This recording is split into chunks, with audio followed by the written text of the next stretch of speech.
I'm Danny, and this is the Screen Princess podcast. So I'm here joined now by the boys from the Weeping Bank, Alan and Rob. How are you doing, guys? Very well, thank you. Really good, thank you. I'm going to let you introduce yourselves so they know which one of you's which. Well, I'll start. I'm Alan, and I'm the writer of Weeping Bank Ghost Stories and the performer of those ghost stories. I'm Rob, and I help coordinate the tour, really. So, tour manager, I suppose. I love this. So we actually met. Well, Alan and I kind of sort of knew who each other were because of another Alan who runs the Black Country Horror Shorts Festival. So obviously, I think we've both judged that, and I think you're quite involved with that. So we kind of knew who each other were. But we actually met recently at Romford Horror Festival. So Romford has really been the kind of the gift that keeps on giving for this podcast because I managed to record lots of episodes there. But you guys, obviously, you couldn't stay for the full day. So I didn't get to record you there. But actually, this is probably better because I was doing kind of short snippets there. And this gives you your full hour to, promote to sell yourselves and the Weeping Bank. Well, thank you, Danny. We're really happy to be here, and it's great that you've taken the time to interview us. And what a great festival Romford was! So many Wasn't lovely it? people. Yeah, it was. Yeah. So obviously Spencer, who runs it, he has just taken over the cinema Lumiere. So it was the Mercury or whatever, and now it's Lumiere. So he's going to be obviously that was kind of it opened, but they hadn't finished doing all the renovations, everything they wanted to do. But he didn't want to kind of delay the festival because it had been booked in for so long. So he ran the festival and they've been since decorating. So I now know they've got loads of kind of vintage movie posters all over the cinema. It's a really, really incredible venue. And I think along that he's going to have usherettes. It's going to be like going to the cinema in the 1920s. And I think the first cinema in Romford was actually called the Lumiere, and that's where he's named it. And he wasn't just a fan of the candlestick from Beauty and the Beast. But it's going to be more of like an interactive kind of place. It's going to be a real hub for filmmakers and for writers. It's going to be like podcast rooms, and it's going to be a real kind of industry place. So I hope it kind of really takes off for him. Yeah, definitely. We chatted to Kevin recently from Nerdly, and he's really excited about where it's going as well. And everything crossed for him. I mean, it deserves to succeed. So let's hope it does. Yeah. So I've got your little book here that you gave me, and so the Weaving Bank it's basically you tell ghost stories, but you do a tour. Is it a tour of a real place? So you sent me your bios and things, and I've been super busy. I haven't really had a chance, so I'm just learning everything on the go now. But we've got a map. And it's a That's it. beautifully drawn map. That's Weeping Bank. Yeah, That's Weeping That's Bank. the map. So is it an actual place? So, well, it's a fictional village, Right. but it is most definitely based in part on real places throughout the UK. Right. I've taken inspiration from lots of different places. So, Okay. but the village itself is fictional. It's a fictional village. I love the map. I love old maps anyway. Who did your artwork? This is Rob. Who did the artwork? Yeah. It's incredible. I love it. So Weaving Bank and surrounding areas, we've got Merrington Pier and Pavilion. So Merrington's another place then. So Weaving Bank's here and Merrington's. Yeah, so Weeping Bank is kind of at the heart of it. That's the little village where the main character who's in all the ghost stories, the librarian, that's where he's based. But Right. we've got lots of surrounding areas. So you've got Merrington, which is more of a town, and then you've got a place near to the coast called Wickholm and Rayford, and the whole thing is set in the county of Rayfordshire. So it's everything interconnects. Yeah. Amazing. So have you always been fans of ghost stories, both of you? You go first, Rob. Explain. Oh well, I must admit there are ghost stories that I have read and loved, but I wouldn't say I am a fan of ghost stories per se. I'm a fan of stories and I'm a fan of literature, and I like a lot of great writers from the past. So Arthur Conan Doyle, for example, Charles Dickens. Christmas Carol was probably one of my first brushes with a ghost story. But no, I wouldn't call myself a fan. I even now I don't necessarily, that's not the book I gravitate towards reading for myself. Right. But I do like a mixture of stuff.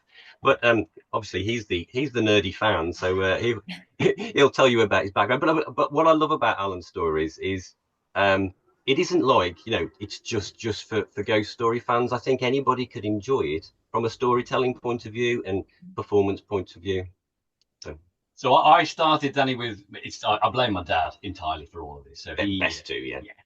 I mean, he's the lifelong ghost story fan. I mean, he's in his 80s now, and he still is a lifelong ghost story fan. And he was the one that sort of sat me down when I was probably maybe 12 or 13, and we first watched one of the BBC ghost stories together. All right. And I've got to say, I've never been so frightened in my life. And I was aware that I was enjoying it, and I was probably enjoying that sensation of being frightened. But I definitely didn't sleep that night. And I think I got up the next day thinking, right, I'm never doing that again. I'm never seeing another ghost story. That was just too much. And I grew up in the 80s, so it was kind of that era of the big horror films, the Nightmare on Elm Streets and the Friday the 13th franchise and Halloween coming back. So I was, as I got older, those were the films I was watching, and I had strayed away from ghost stories really. But by the time I was at university, I started to dip into the genre of reading some of the classic ghost story writers. And then I braved the BBC ghost stories again and realized that these are perfect little short films that really do make the hair stand up on the back of your neck. And they really seem to capture that other. It's very difficult to find a word to describe it, but I find myself watching one of those and thinking that there's something in this film that I can't put my finger on, but it's unnerving me in some way, in a way that maybe watching, some of those, as I say, bigger budgeted, 80s horror films, as good as they are, they don't quite have that same effect on me, where I think that's got inside somewhere, that's really kind of nestled in your brain somewhere and made you feel very, very, very spooked. So after that, I just couldn't stop reading the ghost story writers and wondering if one day I could try and write one, never believing I would. And never believing I'll be able to try and capture that.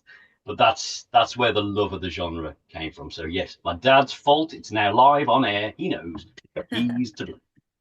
I know he must be proud though that he's had that kind of influence on you, and that you are now writing your own.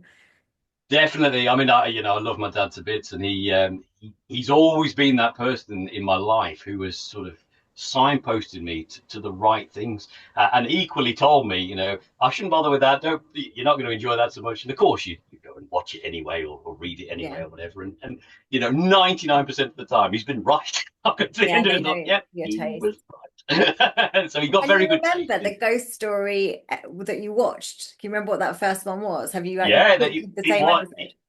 I can, Danny. Yeah, it was that original Michael Horden one from the Jonathan Miller directed in around about 1968, I think, something like that, right. Which was Oh Whistler, I'll Come to You. It's all shot in black and white. An incredible performance from Michael Horden. But it's those final few moments where he wakes up in bed. He's consistently heard these noises night after night. And he finally wakes up in bed and kind of clicks the little light on above his head, and he sees something emerging from the bed next to him. And it's just sheets, basically. I mean, it's all filmed in slow motion with this horribly distorted noise that could be a potentially hungry growl from whatever's in there. And the camera is fixed on his expression. And being the brilliant actor that he is, he's able to go from completely rational, I can explain this, to utter terror, to the point where you think he's actually probably lost his mind now. He's that frightened. He's never going to recover from this. And that's how I felt watching it. I was like, yeah, I'm with him. I'm there. That's how I would feel if the bed sheet started rising up around me. Like, oh my God. Amazing. So yeah, that will always stay with me. I really want to believe in ghosts. I love the idea of ghosts. I've always loved ghost stories. Like, I know I grew up in Norfolk, and there's a book called like Ghosts of the Broads, and it's like, all the local ghost stories. So I love the stories. I love the idea of it. But I've never had like the proof. I'm one of those kind of proof is in the pudding people. I've had like one thing when I was in a hotel with a friend. I've said this on here before, where we'd gone to bed and I switched the lamp off, and it's one of those lamps where you have to kind of press the button through to the other side. And we had covers over our head because it was so cold. It was like a January, and it was in October, and we were in Edinburgh. And the lamp just came back on, and we kind of woke up, and I just laughed and turned it back off. My friend was terrified, like her teeth were terrified. She was so scared, and she unplugged all of the lamps, and we stayed there for a few days in this little apartment. It was an Airbnb, and she she unplugged everything. She's like, she wouldn't risk going to bed with anything plugged in because of the lamps. But obviously I was like, it's not a very scary ghost. But however, ghost films, like films with the supernatural, really do get me. Like I like a slasher movie, I like a jump scare, but the paranormal supernatural ones really can frighten me. So Mm. imagine, like, obviously you've got that from a film, and then when you're reading a ghost story, I think it's another level, because with a film, it's 90 minutes of your life and you kind of know what happens at the end and it wraps it up for you and you can go to sleep. Whereas a book, if you don't finish it, you don't know what's happening and you like can't put it down, and it takes a lot longer than 90 minutes. So that's like fears, lasting prolonged, really, with a book. Absolutely. Although some of those short stories, I mean, they are quite short stories, and I think what's interesting about the ghost story genre is you can tell a ghost story in quite a short period of time, not like Alan's stories. But if you tried to do that with other genres, it probably wouldn't work as well. You couldn't do crime because it would take too long to develop all the different plot points and the different characters. Same with the romance. To a point, you'd need to build up the relationship. I think there's something about a ghost story that you can tell the story quite short and you can be really bedded into the story, but it can actually only be just a few pages. It's quite fascinating, really. I think it's a completely different art of writing. I think a lot of the ghost story is what's not being said. Yeah. And very often, it might take me 3 or 4 months to write a story. It'll then take me an equal amount of time, if not longer, to edit it and just peel it away and think I don't need any of this. And what Rob's just said is absolutely right. Part of what you don't need is the amount of character build-up that you would have in another story. I often think the less you know about this character, the better, really. You just need to kind of jump into that story, and this is who this person is, very, very briefly, and then this is what happens to them. And obviously, the master of the ghost story was M.R. James, really, and his stories, there is really very little revealed in them, including what the ghost actually looks like. He'll give you the odd little thing, thin arms, or something about its mouth or something. That's all he gives you, and of course your mind fills in all the rest in a far more terrifying way than you could ever put on page or screen. Yeah, and then that would be different for everybody that reads it, because everybody is imagining something slightly different. It's kind of using their imagination to interpret kind of what you've said, but it's going to differ for people. Absolutely. Yeah, absolutely. And I think when you sort of go back to films, like the original Halloween, like the original Texas Chainsaw Massacre, there's actually hardly anything in those films, but you've filled it in. You think you've seen things that you haven't actually seen.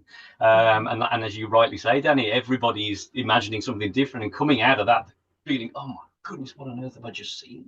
But you haven't seen it at all. And yes, that's very much what I'm trying to recapture with the Weeping Bank stories. It's, you want the audience to walk away at the end with their own interpretation of what on earth was that.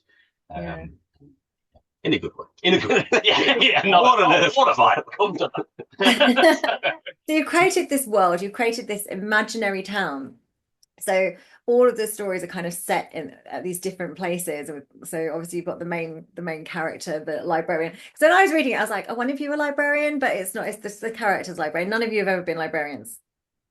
Well, I actually have, but not in a normal setting. I've been a prison librarian. Oh, you did tell me this, actually. Did you mention this? Yeah, tell me about this. Yeah, so I mean, I still work in prisons now, but not sort of specifically just in the library setting. But yeah, that was my first sort of introduction to the prison world, really. A local prison to me was looking for somebody to kind of basically set the library up again. It had been kind of disused for quite a long time.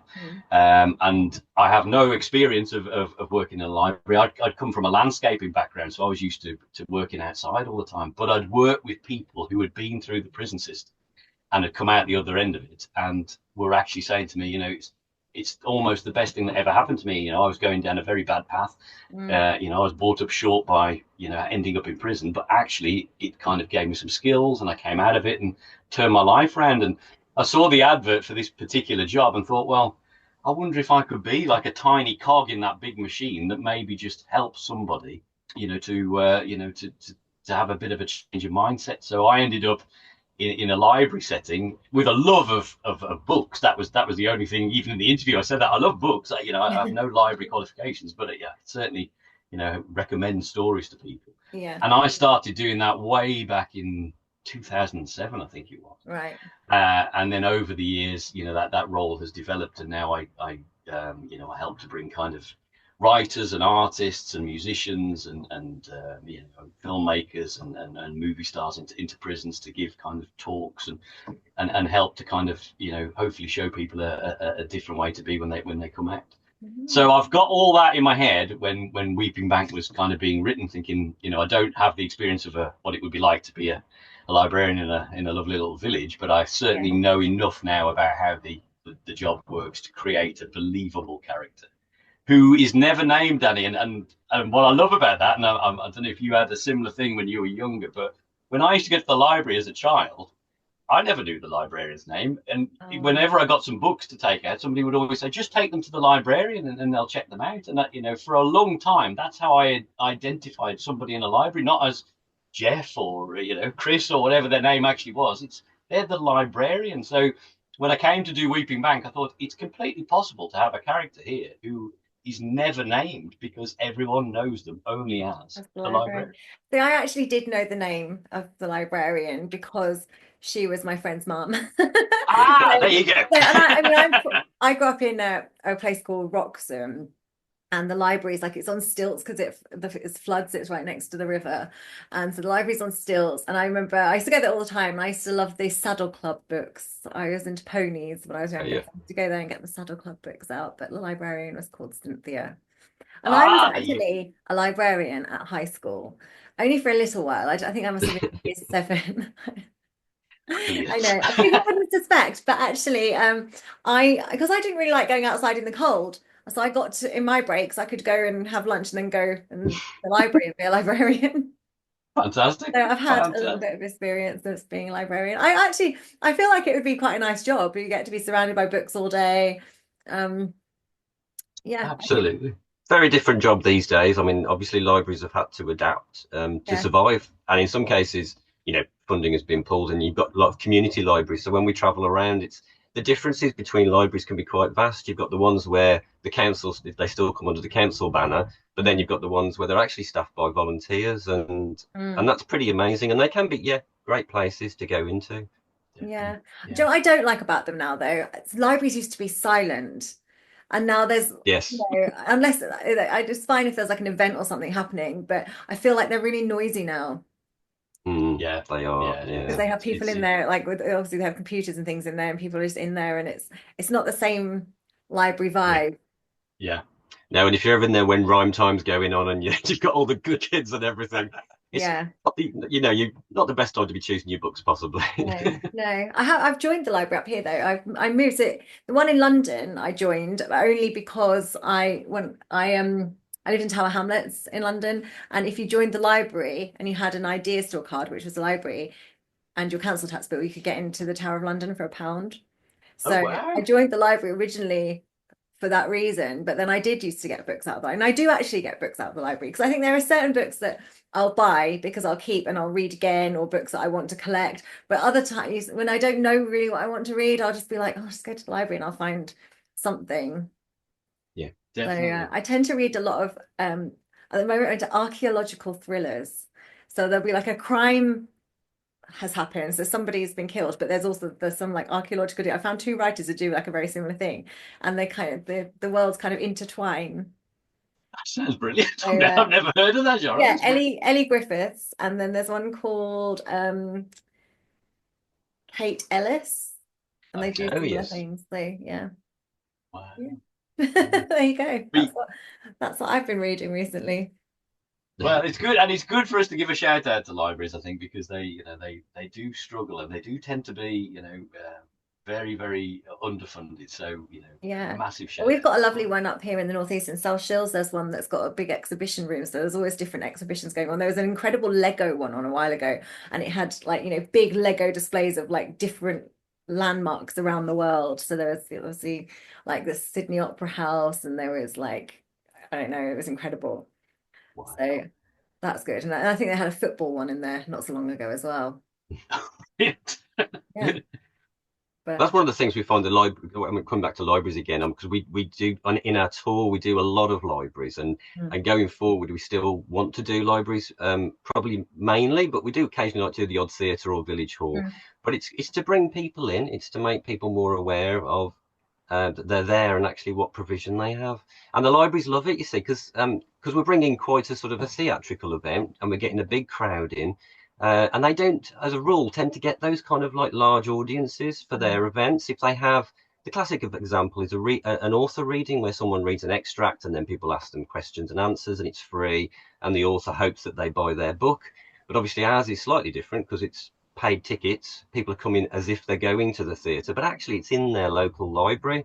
mm, So when it's like just in the middle of nowhere, a little village library, something like that, the distance for them to travel to a theatre could be an hour, mm. it could be 2 hours. So they get really excited in the small little places, and we get huge crowds, and it sells out weeks in advance because it's like, oh, there's this ghost story reading coming to the village. So we really love doing those, and I think the libraries really really appreciate it. I mean, when you're traveling as well, if you're traveling to all these different villages, you must feel really inspired as well, hearing like local ghost stories.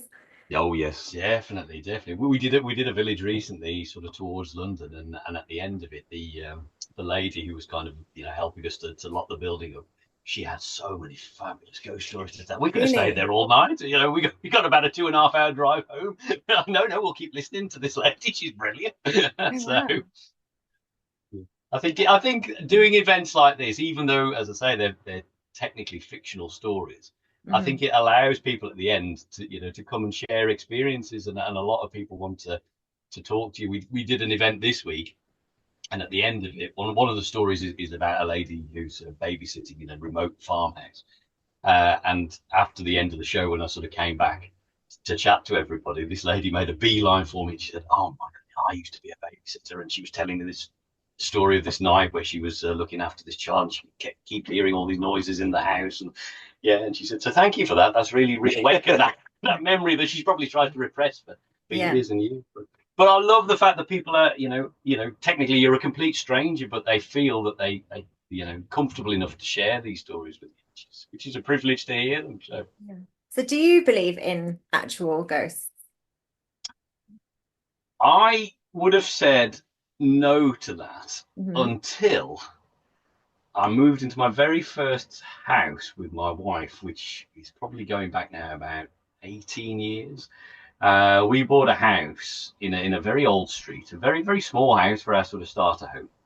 And after a few days of being there, I kept waking up. This is absolutely, absolutely true. I kept waking up to the sensation that somebody was lifting up the end of our bed and dropping it. And as it was dropped, I would sort of wake up, bolt upright in bed, feeling the vibration of what had just happened. And when my wife would wake up, I would explain this, and she'd say, "What on earth are you talking about? This never happened to her ever." It didn't happen every single night, but it happened fairly regularly. And then other things started to happen in this house. I heard a massive crash one night, as if all the crockery had dropped out of one of the cupboards downstairs. And I raced down the stairs, and there was nothing. We had an evening where the shower turned itself on upstairs, and it was a twist dial on. Right. There was no way it could have just come on by itself. But the most frightening thing happened probably a couple of weeks before we were due to leave this house. And we stayed in this house for a couple of years. And we had it's a very modern bedroom door. So when you shut it, it couldn't just come open. You had to turn the handle. And I again had this sensation that somebody had just lifted the end of the bed up and dropped it. I woke up, and unexpectedly at the same time, my wife woke up as well. And we both looked at our bedroom door, and the handle turned and the door opened. And I naturally thought, there's somebody in the house. There's a burglar in the house. And I haven't got a clue what I was doing. I just jumped out of bed and I shouldered the door to shut it, thinking, instinctively, to protect us. There's somebody in the house. I've got to try and stop somebody from coming into this room. And then I opened the door really, really quickly, and there's nobody on the landing. And it was, as I say, it was a very small house, so it was very quick to sort of run around, check all the rooms. Nobody in the house. And the Front house door, was back door. locked. Everything was locked. And that's the only time we both had that shared experience. And when I can remember going back into the bedroom, and we both sort of we didn't want to switch the light off. We both experienced that. She hadn't experienced the sensation of the bed lifting. I had, she hadn't. So, you know, lots of these things you could say, well, it's just me. I'm just in a deep sleep and I'm imagining that this has happened. But the door opening and the handle turning, we saw it. And I can't explain it, Danny. You know, other people would dismiss this or give me loads of different explanations. But that's my experience of something potentially supernatural that I cannot explain. Was it a very old house? It was, yeah. It was an old street. They were all kind of originally, I would have said possibly miners, cottages, but you know, we're in the Black Country, so it was an industrial area. Yeah, it's a very, very, very old street.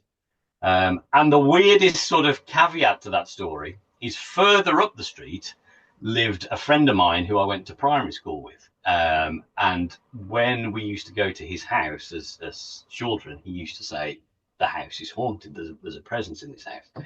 And none of us ever experienced anything until one night we were round at his house. His parents were out. There was three of us. We were in his room, you know, talking, laughing, all the rest of it. And I heard some footsteps come up his stairs and go into his mum and dad's bedroom. And naturally, I just lowered my voice. We were talking very, very loudly, and he's just, you know, subconsciously think, oh, his parents are back. We better lower the volume here. So I lowered my voice. He did the same. Our third friend carried on talking as if he hadn't heard anything. And I can remember at one point saying to him, his mum and dad are back. You'll have to temper your language and lower your voice. And he said, what do you mean? He said, there was footsteps. We heard people in. He said, I didn't hear anybody. And we all looked at one another, looked out of his bedroom window, and there's no car on the drive. Right. We shot out the bedroom, went into his mum and dad's room, nobody there. Ran around the house, nobody about. And about 10 minutes later, his mum and dad came back. And we checked. You haven't been back and gone out and come back again? Nope. No. But to this day, Danny, if we ever meet the three of us, two of us will say, there was footsteps, there was a presence in the house, and one of us will always say, I don't know what you're talking about. I love the idea of living in a haunted house. Not if it did bad things, but I'd like a little bit of haunting. Yeah, nice haunting. Yeah, like a nice haunting. Like Casper the Friendly Ghost. Yeah, like Casper, yeah, exactly. Yeah. Which is a great movie. I actually watched it. I think we watched it at Christmas. Like I like revisiting the Casper film. Definitely, yeah. You want something like, even like the Canterville Ghost, something that's trying to disturb you, but in a friendly way. That's fine. Yeah, I wouldn't want any. No. I don't want it like throwing things around, but you know, just like make me jump every now and again, which I find funny. Definitely. What about you, Rob? Have you had any ghostly experiences? Anything? I think I'm more sort of online with what Danny was saying. Really, I think there's been things and sort of like that I've experienced, but I think most of the time I've put them down to an explanation, and I've read things since. The classic one is it happens a lot sort of in teenage years, is the sleep paralysis type thing where you feel like something's sitting on you and you can't get up. I had that at a period and never had it again since, and it used to absolutely freak me out. But then I read years later it's kind of a thing really where your brain hasn't properly woken up and your muscles aren't engaging, and I think it's something like that. And so I've only ever had things where, you know, like being out late at night and being in a very spooky little lane in down in the country somewhere, and you're convinced there's something down there, but you know it's dark, it was misty, there's owls hooting. I mean, your brains are bound to run overtime, isn't it, in situations like that? That was so I haven't had anything like what he described there. No. Yeah. Did you ever like look into the history of the house to see if any other people had? I did. I'll tell you who I did. I contacted Danny Robbins about it, and I sent him all the details about it and just said, you know, this might be fascinating for Uncanny, really, because it's that same street. So this is an experience that we had. We kind of say the middle of the street, you know, and further up towards the other end, here's another house where, you know, there was this other thing. And we exchanged quite a few emails about it, but you know, obviously his schedule is huge and they have to pick and choose what they investigate. But I would have loved somebody to dig into it. I never personally looked into the history. I'm only aware that it was, you know, one of the oldest surviving streets in that particular area. So, you know, there's every chance it's got a lot of memories and a lot of history there. But my dad, going back to my dad, he always said that he had two experiences which he couldn't explain. There's a city called Worcester, and he did some work there in a very old part of Worcester, very near the cathedral. And it was for one of the curates, I think, who actually obviously was in the cathedral. And he said when him and his friend arrived, this man said to him, "Now look, there's a ghost in this house. So just be aware of it." He said, "They're very friendly, but they're very, very playful." And Dad said, we kind of, nodded along, and this is a man of the cloth. We didn't really want to say, what a load of rubbish. We don't believe that. And he said, so we just said, oh, okay, fine, yeah. He said, anyway, we're working in this one particular part of the house, and it's a long sort of corridor. Dad's at one end, up on a stepladder. His friend is at the other end of the corridor, up on a stepladder. There's no doors coming off this, so no one can get past them, and no one can come in and out. And it's a flagstone floor. And in the center of the corridor is one single light bulb hanging down from the ceiling. And Dad said, we're working away. He's doing the frame of this door. His friend's doing the same at the other end. He said, and suddenly we were in darkness. He said, and obviously our first thought was more for our own safety. We're at the top of these ladders and we're trying to sort of gingerly come down. And Dad said, I've got a torch somewhere in my overalls. I click this torch on, shine it down the corridor to his friend and say, you all right? We must have had a power cut. He said, and as I shone the torch down towards him, the light bulb was on the ground, on the flagstones, right in the middle. And he said it was a screw-in light bulb. It can't just have dropped. And even if it had dropped or had unscrewed itself somehow and fallen, it would have shattered into a million pieces. And it was just there on the ground, he said, and we took the ladders, put it back up, screwed it back in, and the lights came back up. That was one of his experiences. The other, which he told me only very recently, which has actually slightly terrified me, and I'm trying to think of a way to get this into Weeping Bank. He said he was again doing some work in a very old house in a village not a million miles from where we are today. And he said he was working in this front room of this house, nobody else there. He said, and something, this is his exact word, something came into the room. He said he came through the door and it came into the room. And I said, what do you mean something? And he said, I can't describe it. He said, I can't tell you if it was a person or what it was. He said it was just unnatural, and it came through the door and it vanished. And he said, there's nobody else there. He said, there's no one to back this story up. I can't say, so-and-so can tell you, or that so-and-so heard this. He said, I was there on my own. He said, but the door opened. He said, and whatever came in, it wasn't a person. And it really made the hairs come up on the back of my neck. I was like, oh, my goodness, I've never heard a ghost described in those terms before, that it just wasn't a person. It was a presence of some kind in that house, in that room. And he couldn't even find the words to sort of exactly verbalize it. Yeah, definitely. And and then my dad he's a very eloquent man. He would and he's a very sort of down to earth person as well. He wouldn't make up a story like that. And the fact that he has never chosen to tell me that story until now, now that you're writing your own ghost stories. Well, absolutely. We're out of time for part 1, so I'm going to give you a short break, and then I will send you a new link very shortly. Thanks, Danny. Thank you. Thank you. Welcome back to the Screen Princess podcast. I've just learned that you actually met in university studying your A-levels. Yeah, we did. Back at Dudley College, which is weird now, because I mean we don't live too far away from there, and even going back there now, it brings a lot of memories for us. But yeah, we used to not do much studying of A-levels and do other things instead. What A-levels were you doing? We were doing English, weren't we? English. Both did English, yeah. Yeah. I did history and German as well. And I did history and a bit of psychology. Yeah. But yes, we didn't do enough studying, Danny. We bonded completely over a love of comedy. Right. And then we had this kind of a dream idea that that's what we would do. We would become comedy writers and performers, and we spent most of our college years and even into university writing sketches, recording sketches, sending things off to various places in the hope it would suddenly ignite, and but basically having a great time making one another laugh. Did you go to the same university too? We did. Yep. We did. Yeah, and we can never go back.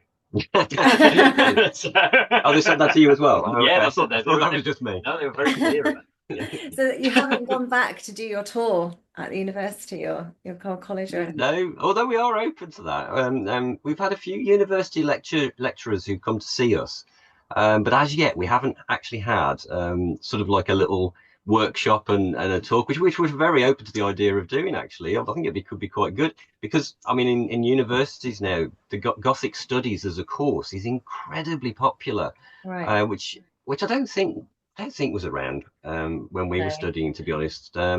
So there's some fans out there that really do love old style ghost stories when you're doing them in a traditional style, in a bit like M.R. James sort of style, and they're just like, oh, this is great, love it. Yeah, And you we actually did. were a We did teacher do. as well. You've been a teacher, Rob. Yeah, I've done some teaching. I've done a bit of everything, to be honest. Uh, but yeah, I'm sort of working part time and do this part time, and I do some charity work for charities and local authorities doing stuff very different to this. But yeah, I very nearly could have been a librarian. I do sometimes almost regret not going down that route. I did my English degree. I love creative writing and literature, and I ended up in bookshops. But yeah, I could have been a librarian. I love a bookshop as well, though. I could spend Yeah, hours in bookshops. yeah, Bookshops and stationery shops. Ooh, yeah, like yeah. I can happily just wander for a long time. Definitely, yeah, definitely. I think that lovely sort of independent bookshop that Yeah, you walk into and just think, oh my goodness, I yeah. could All the live here. signed author copies and Yeah, Or the smell of a second-hand bookshop, which is my personal favourite. yes. Have you ever Oh, been? So so I think was it my first date with my boyfriend, which actually wasn't a date. We'd just gone on a hike. It was meant to be a friendly hike, but it turned into, I suppose it was a date. But afterwards he said, "Oh, there's this bookshop I've got time to take you to if you want to have a look." And there's a place called Barter's Books. And oh, have you yes, been? I love it. yes. Yes, so Alnwick, and with the little train that goes around, and I Yeah, love it. yeah. We go there quite often. It's a half an hour from me now, but yeah, I love a day out at Barter's Books, and Oh, you yeah, can easily spend the day there. yeah. Got the And it's got a little great little cafe as well, hasn't it? yeah, which does we always share a chip butty because a chip butty is probably enough to feed a family of four. Like the chips are like they're like half potato wedges. So we always get one share now. Like the first time we both had one and we sort of both had a little nibble and then looked at what we had left on our plates. So yeah, that's like the tradition now for us. A day out in Alnwick and a trip to Barcelona. So I might actually, I've got my mum coming up this afternoon. I've got to go and pick her up. So after this, I might actually take her there tomorrow. That might be Oh yeah, she'll love that. yeah, Yeah, yeah. might There's a great place. Have you ever been to Hay on Wye, Danny, which is the town of books? Have you ever done that? no, a town of books. Yeah, yeah. It's famously a town of books. There's bookshop after bookshop after bookshop. Some sort of independent bookshops selling new stuff. A lot selling sort of older books and secondhand books. But it's an amazing place. That's where they hold the Hay Literary Festival every year.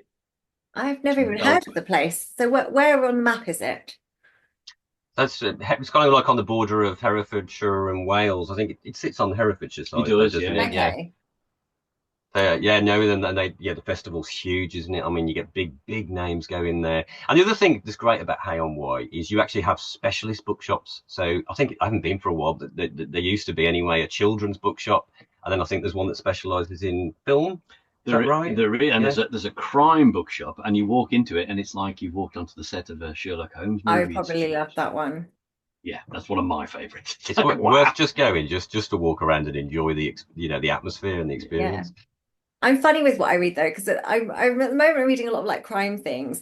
But then if it's like a hot summer's day, I love like a really trashy Jackie Collins-esque book. But it depends what I'm doing. Like there's holiday books and then there's like, normal what I'd read. And I love a wartime romance as well. Okay, Nothing wrong with that. that's very specific. It is. I like the soldiers come back in their uniforms and like It's the the girls uniform, working in isn't the it? factories or, the land girls. Brilliant. I think for a lot of people who are struggling to get into reading, it is often just finding that either that author or that genre that's for you, and again over the years of working in the prisons, I often say that to people: you just haven't found that book yet. Mhm. It's not that you can't read, it's not that you don't like reading, it's you haven't found that book that hooks you in. Yeah. And as soon as you do, that's it. Your journey absolutely goes. And from there you can sort of fan out to whatever you want, but it's finding that starting point, Yeah. which is very difficult. Very difficult to come Yeah. across that one. And not being elitist about, I went through this with my son, who was a slightly reluctant reader.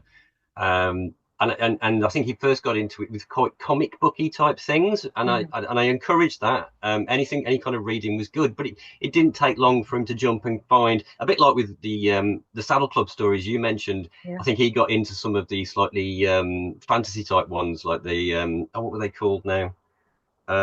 The name escapes me now. Oh, Beast Quest, I think it was called, and it was just very simple sort of monster stories, and they usually set him with a bit of Egyptology sort of type stuff, and then he'd springboard to something else, and then Percy Jackson eventually, and then he built his way up, and actually so any type of reading is good, and it does develop your skills. Yeah, I think a lot of people get put off and they get hurt by other people's comments. Somebody sees what you're reading and says, "Oh, you don't want to read that. That's throwaway, or it's this and the other." No book is throwaway, and whatever you want to be reading, and if it's your switch off from a very busy life or stress or whatever people are going through, why should somebody else's opinion matter? You pick up what you want to read and enjoy. Yeah, exactly. I was not one of those people reading the Harry Potters remember they had the adult covers so that people didn't think you were reading a kid's book, and I was like, I'm happy to be seen reading Harry Potter as is. Yeah. A lot of people you'd have it on order when the new one came out. Absolutely. But my favorite author growing up was a man called Robin Jarvis, and he wrote they were called the Denford Mice books and the Whitby Witches, and I loved him and I loved his writing. Right. And I, even today, if Robin brings out a new book, I will happily buy it. I don't care what the cover is. The Whitby Witches sounds up my street. I think you'd love it, Danny. Yeah, I feel like I'd like that. I've actually just been to Pendle. I've just wow, a photo shoot that way. So I said, let's make a day of it, and we'll book a hotel, and we'll go and do like the Witches Walk in Pendle. And there's a very cute little shop there called Witches Galore, and that's got a few of the Pendle witch books and books. But I might look up the Whitby Witches. Whitby Witches, Robin Jarvis, and incredibly, Danny, he came to see us. That's again, it's a nice story to tell people. If you'd have told me that at 13, 14 when I started reading his books, that one day he would sit in the audience and listen to something I'd written, I would never have believed you. And we did a show in London in January, and at the end of it, he came right up to me and was, he was chatting away, and he loved Weeping Bank and he loved the idea of it. And I was standing there saying, but Robin, this has all happened because of you. If I hadn't have found your books when I was younger, I may not have continued my reading journey in the way that I did. And I certainly wouldn't have had the inspiration to become a writer. A lot of that was based on the style in which he wrote those stories. So that was lovely. Actually, in this shop, in the Witches Galore shop the other day, I actually found a copy of a book that I think I had, they had like books on tape, because I remember the narrator reading it, and I'm sure I had maybe a picture book or something that went with it so you could see the pictures, but it was called Gobelino the Witch's Cat. Oh, yes. And I actually found a copy of the book. It's not the one with the pictures, but a copy of the book in the shop, which obviously I bought. Amazing. On my bookshelf. Whether I ever read it again or not, I don't know, because it is a kid's book. But I was like, it doesn't matter, Danny, does it? It's having it there. I need to have it on my shelf. Yeah, you do. Yeah. And I think that's another great thing about books, that they bring that sense of comfort to us. And like you say, whether you choose to reread it or not, sometimes we all need to go back, don't we? We all need to re-experience childhood in some way. Well, for Christmas, I got the famous five. It was editions with like the first three. So the famous five, St. Clair's and Malory Towers, he bought me. And I actually had a cold over Christmas. So I actually sat in bed all wrapped up and I devoured them. I think I must have read like three of the famous five books in one day. But that's all I did until I got better. Yeah, absolutely. And the book just triggers that memory. From my mom. My mom was 80 last year. And she told me a long time ago that Heidi was her favorite book when she was right. And I happened to say to her at some point, well, have you? Yeah, I've never seen that on your shelf. And she said, oh, my copy, it got lost somewhere along the line, but that was always my book. So I tracked down a lovely copy of Heidi for her and gave it to her for her 80th. Oh. And it was worth it, Danny, just to see what happened to her face as she opened it. You could almost see 80 years peeled away to an 8-year-old. Yeah. And she was back there, with a book that was obviously so beloved to her. Mm-hmm. I think, that's the great thing. And we can relate this to films, of course. There's certain films in your life that Yeah. take you back to special moments. And every time you watch it, you recapture that feeling, don't you? And yeah, Yeah. and I think with Weeping Bank, part of what we try and do, whether you enjoy ghost stories or whatever, what we're really doing is recapturing that feeling of being read to.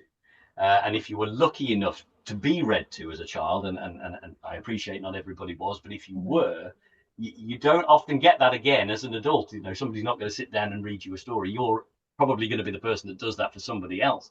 So Yeah. I think sitting in our audience, we'll often have people come up to us at the end and just say, it was so lovely to be read to. And that could be a 90-year-old person or a 19-year-old. Yeah. It's that feeling that in that moment, I'm reading to you specifically. Yes, there's a whole load of people here, but in the dark with just a lamp on, it's you I'm reading to. And that's what I'm trying to capture. If anyone can hear any banging right now, I've got someone's just bought the place next door and they're renovating. They were drilling all day yesterday. I was hoping they wouldn't be drilling all day today, and so far they've been okay. But they were just banging something. I don't know what they were doing, but I feel like the whole room was kind of vibrating there. So Haunted knocking in the background. yeah, just in case you can hear anything, like what is happening. It's not haunted, although I mean, great for sound effects, I guess, if I wanted to pretend, but no. So tell me about like your tour and like what happens in your show. Go on, Rob, you were. So we try to keep it pretty much the same. So it's all about the story. So we try not to do too much theatrics. But we will bring in a few little things, which I do think adds to a bit of difference. So let's start with how it looks first. So we try to get it as low light as possible. Some candles, not real ones, obviously, because we're very often in libraries, which wouldn't be a greater option for a naked flame. But there's some very effective sort of like fake candle flame, and then the reading lamp he uses as the librarian. So we try to create an old sort of study. I wouldn't like to time it exactly, but it could be anything from really sort of Victorian to Edwardian and beyond. Anybody who just likes sort of old things and this library where he's from, we've always pictured as sort of like a slightly old-fashioned kind of library. It hasn't been modernized necessarily. So you've got that low light aspect.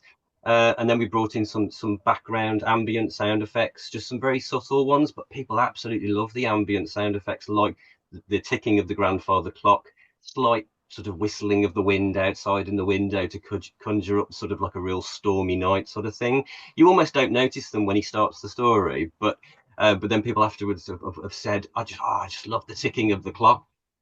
And then once you're in the story, that's it. We don't sort of disrupt the mood, and we usually have a break halfway through, and people have, if we're in the libraries, we'll have teas and coffees and stuff like that. If it was a theatre, obviously you got the bar open. And then in terms of where we go, I mean, as I said, mostly libraries, but we do travel all over the country now. It's really growing. I mean, perhaps you could tell the backstory of where you started from, but now we're all over. So we've been all the way down sort of to London, and then later this year we're lucky enough to be doing some theatres. For example, Liverpool. We're doing a decommissioned sort of church in Leeds called Leeds Left Bank, which is a gorgeous church. It's huge. It's not a little chapel. This is gigantic. You could have a wedding in it. It's that big. So that's a very different type of venue now, and which we haven't done before. So yeah, lots of different types of venues we're trying, but at the core, we still like to go around to libraries all over. So we're covering the Midlands really, really well. But now we're just starting to edge out and have relationships with library authorities in other areas. But yeah, did you want to sort of how you started with?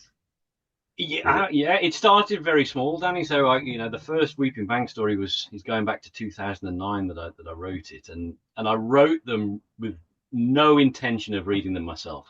I've got this kind of hope that, well, in those days, I really hoped somebody like Sir Christopher Lee would want to read them, and I figured, he wouldn't have a massive, pressure of a schedule. He'd be quite happy to read Weeping Bank. But that was my idea. I thought I'll write these and hopefully somebody might want to read them on the radio, for example. But very quickly, a friend of mine who worked for sort of the local libraries, he suggested that I come along and do a reading for a very small group of people. And I did this reading, not really wanting to do it, absolutely petrified to do it. And I probably read it very flat and just read the story as it was. to maybe 7 or 8 people. But at the end of it, I'd got people coming up to me at the end saying how much they'd enjoyed it, and that gives you a little bit of a boost of confidence. Yeah. And I went and did another one the following year, and there was a few more people there. And then again, the following year, I'm suddenly doing a couple of libraries, and there's more people. And slowly but surely, it starts to grow. And each year, I'm writing a new Weeping Bank story, in amongst other stuff, because I do write other things as well. But Weeping Bank, it's kind of my sort of get out, really, a nice sort of short story to write. Yeah. Up until probably about 3 years ago, it was, you know, it was growing, but it wasn't anything like it was about to get. And Rob happened to come to one of the readings, and at the end of it, he was saying to me, you know, this needs to be seen by more people. And the problem was, and I may as well say this on camera, I'm Jurassic Danny, so my grasp of technology is you know, from the 1980s. Really, I haven't embraced. Oh, not even there. From the 1970s, maybe 60s. I just haven't embraced it. So I had no website, I had no sort of social media presence at all. Rob is incredibly savvy with this kind of stuff, and he very quickly began to develop the idea of, well, if we get a really classy looking website, if we go across all the platforms, if we start to spread the word, and if we do some stuff online for people to come and listen to, this will start to grow. So we developed, you know, the setting of Weeping Bank and how it would look, and Rob went away and did amazing things. Really, he doesn't shout enough about what he's actually brought to this project, but it's incredible. And we did an online reading in 2022, I believe. Right. And at that reading, unbeknownst to us, we had Emma Dark from We Belong Dead was listening in, and a gentleman called John Deere, who is actually writing the history of the BBC Ghost Stories, and he's very much attached to the Mark Gatiss era of the Ghost Stories for Christmas. And amongst, you know, many other people watching this, and they loved it, and they commented on it on social media and encouraged people to watch it. And very, very quickly, the audience began to grow. And, you know, we must give a massive shout out to Emma Dark, actually, because she wrote our very first review, which went into We Belong Dead, about how this sort of online reading had gone and what she'd experienced watching it. And she felt it was, you know, very different to anything else that she'd seen.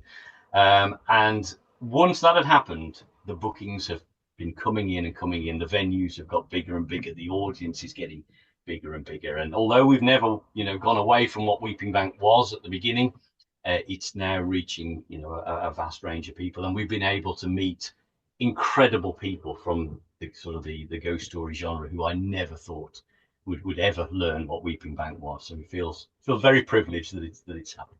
That's amazing. Have you got any booked in the Northeast? Yeah, most often talked about the Northeast. It is quite a trek for us. So we've always it's far away for everybody. Yeah, you know, and that frustrates me because I would love to. I think the only way we could do it is if we actually go on a sort of like a bit of a mini tour sort of thing, and we do a couple of overnights. But to just go there and back, it would be a killer for us, really. So to be honest, like Leeds and Liverpool and Rochdale are about the furthest we've sort of have done or will do in the next year. But it's not going off the list, Danny. We're going to bring a story to you at some point. Yes, Definitely. at some point. It'd be great if you had something in, I don't know, somewhere like Barter Books. I don't know if they have the space for it with all the books, but that would be a cool setting for you. It would be amazing. Yeah. I mean, we have talked, and we hope that these conversations will carry on to bring something to Romford. So potentially in the next year, we might well be doing a Weeping Bank reading there. That would be incredible, actually. Yeah, that'd be a great venue for it. It would, yeah. I mean, the way you just described the Luminaire at the start, I mean, it sounds. I think it will look very different next time you see it. I think it'll look very different to what it did for the festival, because obviously he'd just taken the reins, and it was like, you know, rather than cancel the festival or reschedule it, we'll still do it, but the cinema's not going to be as it's going to be. Wow. Yeah. Well, let's keep our fingers crossed, but it'd be lovely. But you would always be on the guest list, Danny. So just if you can ever make a show, come along to one at some point. I know we've mentioned it before, but yeah, I mean, now having spoken to you even a bit more about it, like, I'm really intrigued. And who doesn't love a good ghost story? It's weird, isn't it? If people are funny, aren't they? Like, there's certain fears that you like. Like, I don't like, if there was a spider, I don't like that type of fear. Like, I don't like this, but I do like a creepy, like, you know, ghost story fear. Yeah, definitely. And like I said earlier, I think Yeah, I think some of my favorite movies are ghost stories, and it's because I know they actually do get to me in that way. Yeah. It's an enjoyable terror, if that Mm. makes sense. But it Yeah. really is. And it's a controlled fear to a point. And watching a film is a little bit of a different experience.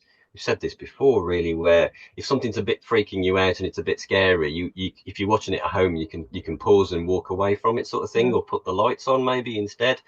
What I think where the story is just slightly across the edge when Alan's performing them is actually you are kind of to a point trapped there. I don't think anybody would feel comfortable enough to just walk off in the middle of a story. So Yeah. you can't just sort of, like with an audio book, you can't just pause it and think, oh, I'm going to save this for tomorrow when it's a bit brighter and the sun's Yeah. out, kind of thing. So I think that adds to it. It's not putting people in a really uncomfortable position, but it just unsettles them a little bit more than Mm. maybe an audiobook would. Yeah, Do you definitely. I actually think have your stories as like audiobooks or as like, because I'm thinking like, like people with podcasts, they listen to things in the car or people have books on tape. Do you have that?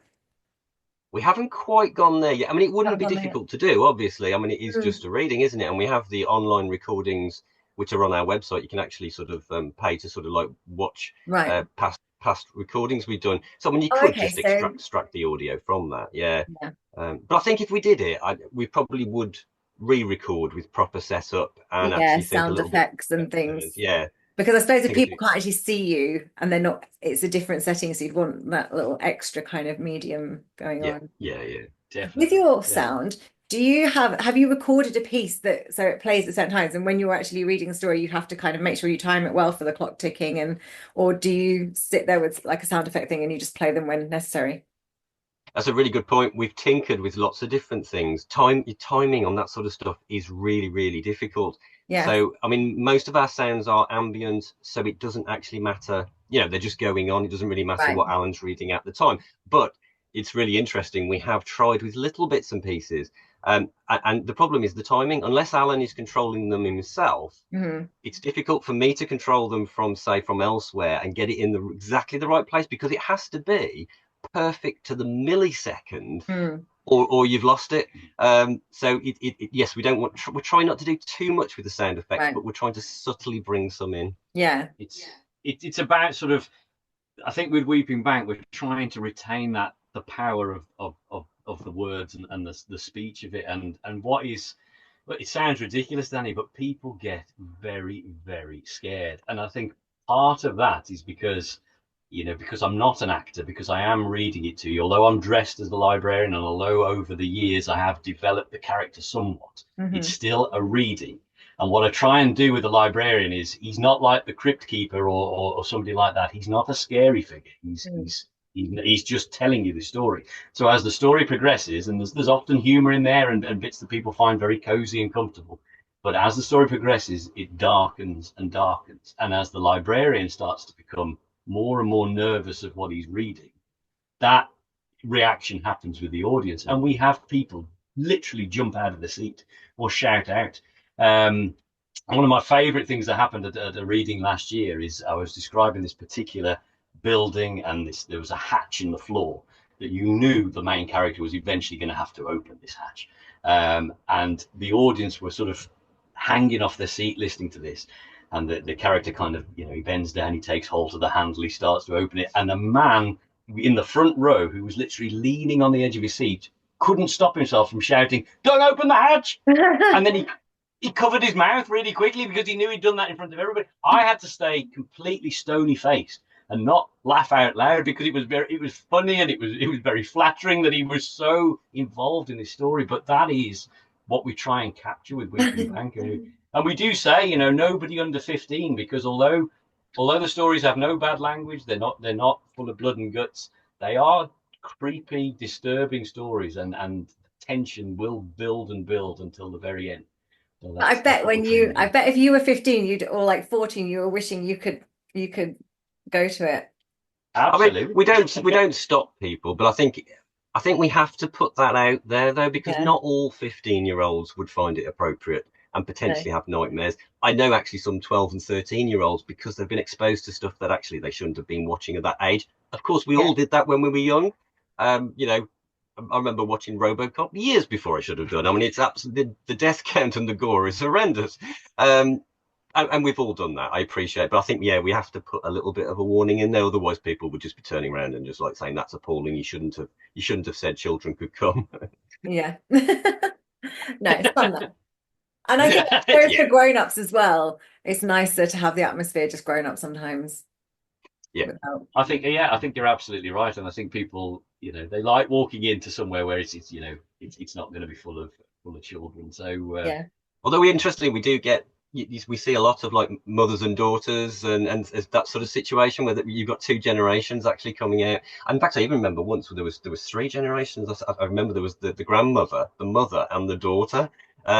And I remember talking to them for a while afterwards, and that was just a fascinating to see it bridged across such an age gap. Yeah. And they all said how much they loved it, and really? that was really interesting. Which one was the one who'd organised it? Which one was like the real ghost story that rounded up? I can't remember. I bet it was the grandmother. I absolutely guarantee. Yes. I really do.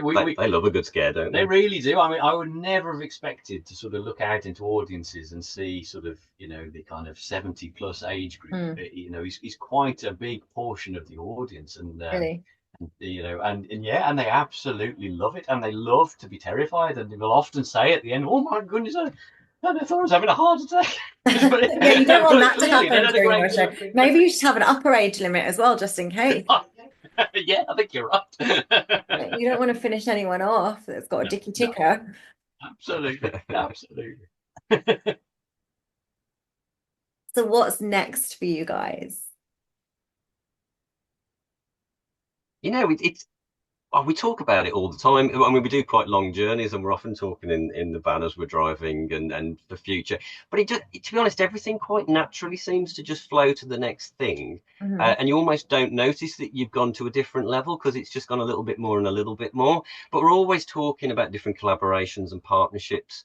I mean, we were very fortunate to get an Arts Council bid that enabled us to do free events in the Dudley Borough.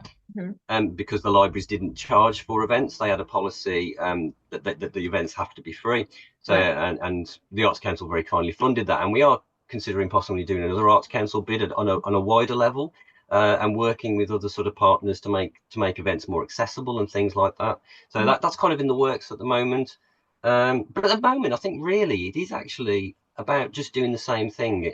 We don't necessarily want to like do the equivalent of, selling the book to Netflix and having a series. It's like, no, actually this works as it is. It's an experience. Mm-hmm. People love that experience. We don't want to take that away from them, actually. I think we'll just get better at it. You'll keep writing more stories. I think it's something to look forward to. People are saying, when are you coming back next year? And can you come back next year? That's our problem at the moment. He's actually fitting all these places in, because we've been to so many lovely venues, and to think that we wouldn't have time to go back to some of them would be really sad, actually, because they've been so nice.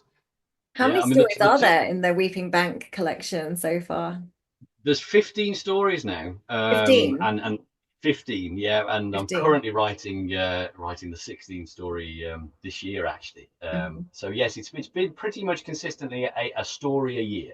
And like I say, and it can take the bulk of the year to get it absolutely right. I'm not a writer who I'm never pleased with the first draft. There's always a lot more work to do and a lot of editing to do, and sometimes it's literally live editing. So until you've read that story to an audience, it still may not be right. And although that initial audience won't ever know, I'll probably come away from that and think, right, that didn't land quite the way I thought it was going to, or actually there's too much of that, not enough of this. It's an ever evolving process, which is great. As a writer, you're sort of learning all the time how to keep honing that craft, and you don't ever want to become complacent. Right. So there's a lot to do, but we have such a packed tour this year. I mean, we're booking into 2026 now, which is unbelievable. That again, even going back 5 years, I wouldn't have believed that this kind of stuff would be happening. That's amazing. That's amazing. How does it work with your other jobs? Do you have to take time off, or do you manage to do this on weekends? I was just going to say, actually, that's interesting. Well, I think when it got bigger and bigger and bigger, it became too easy almost to book people in. So we weren't saying no. It was just like, yeah, we could do that. Yeah, we could do that. and at some points we were literally doing 2 events a week. And we do both still have other jobs, and fitting, I mean, it was difficult enough with that, but then with also family commitments and things like that, it was too much. And also for Alan's voice, he can't be reading like that for that period of time, that often and all year round. I mean, it's not like a theatre run where you're doing it for, actors really struggle to do a theatre run where it's a long one for quite a few weeks.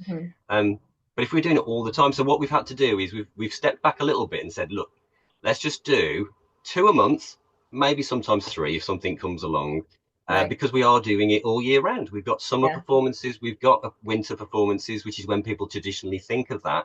But our late spring and summer and late summer events actually sell faster than ones around necessarily the Halloween, because there isn't anything like it at the time. So that's the model I think we're going for from now on. Don't try and book too much in. Visit lots of new places, and just get a balance, because at the end of the day, we don't want to stop enjoying it, and we're having a really good time at the moment. I feel like what we're doing, it very much, it embraces that, even the whole independent horror industry is that thing about doing something yourself, getting something out there, and and I think that's why we enjoy coming to Romford so much. It feels like we're doing something within this sort of genre that technically nobody else is doing. You can go and see The Woman in Black at the theatre. You can go and see somebody reading M.R. James or or a famous ghost story writer live. You can't often find somebody reading an original ghost story, and even then, not reading the story they've actually written themselves. So Weeping Bank, I feel, is quite unique in that respect, that you're getting something that you're not prepared for because you have no idea of what's coming. And I love that. It feels like it's found its own little niche, just like you're doing, Danny, with your films, and Laurie Brewster is doing with the British Horror Studio, and all these kind of things. You feel like, yes, it's finding your own path and going your own way, and and not having to compromise the vision that you had at the start. Yeah, absolutely. I mean, that's what this, self-publishing is just flying at the moment, isn't it? Because people are realizing, actually, I don't need to have a publishing deal. I don't even need to be in bookshops. I can just do it myself. And there is something lovely about that. Yeah, the audience will find you. It's it's that you build it and they will come idea. It's true, And yes, social media helps, and obviously word of mouth helps. But if you could deliver something that people walk away from and they have genuinely enjoyed, and seen that it's actually a professional event, and and it was well worth coming out to see, they will come back. And that's what Weeping Bank is all about. We never want to shortchange people. Every performance it's 100%. And we love shining the spotlight on other people as well. We like the libraries. We like to give them a massive shout out. If there's a local charity, we'll give them a slot if we can, and sort of signpost people to, this is happening in your area. You should check this out. We believe very much that there's room for everybody, and it's hard sometimes for people to be recognized. And for us, even you inviting us on the podcast, we really appreciate that, because thank you so much for coming on. That's been a pleasure, Danny, really is. We are at the end of our time now, though, so I am going to have to let you both go and enjoy the rest of your Saturdays. What have you got planned for the rest of the day? I will be with my children this afternoon, so it'll be an afternoon of no doubt some sort of park adventures of some kind, and yes, running about and wishing that it wasn't quite so hot as it is here at the moment. Don't complain about the heat. I'm loving it. No, you're right. You're right. You're right. Don't be British. Don't wish for winter yet. Although I do love Halloween. That's the only time I wish for winter. It's like I just want Halloween to come around quicker. But I like the sun. Definitely. Halloween should be a whole season. It shouldn't be a day, should it? It's basically my life. It's all of the year. Well, thank you both so much. I will I'll add all your links and things to the end, so send them all over to me in a message, whatever you want linked, and the episode will be out in a couple of weeks. Thanks, you, Danny, and good luck with everything you're doing. Thank you. Thank you.